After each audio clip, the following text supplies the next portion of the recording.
হাই friend, কেনেকুৱা আছে? মই আজি এটা একদম গাঁৱলীয়া ষ্টাইল, এয়া ধনিয়াৰ পাত চবেই খায় বাৰু, তথাপি গাঁৱৰ মানুহবিলাকে ফ্ৰেছ আনি আনি পিচি খায় নহয়।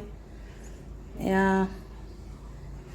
ৰচুন, জলকীয়া, ৰচুনৰ পাত, পদিনা, এয়া নৰসিংহৰ পাত, লগতে আছে পালেং পাত, একদম লোকেল। এইবিলাক ঘৰৰে গছৰ, এইবিলাক গছৰে হয় মোৰ। এইবিলাক আজি চাটনি বনাম, পটাত পিচি কেনে বনাম। এই কালজিৰা আছে, কালজিৰা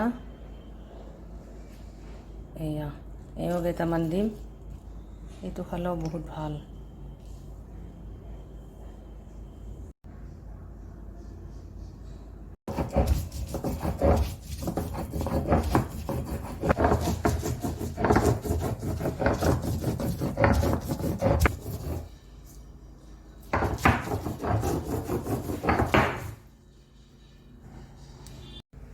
ইয়াতে অলপমান নিমখ দি দিছোঁ।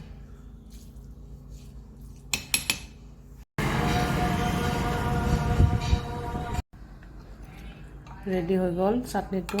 কেনেকুৱা পালে গাইজ কমেণ্ট কৰিবচোন। টেষ্টি, বিৰাট ভাল লাগিছে। অলপ জ্বলা হৈছে, চাটনিটো জ্বলা হ'লে ভালে লাগে। Bye guys, thank U.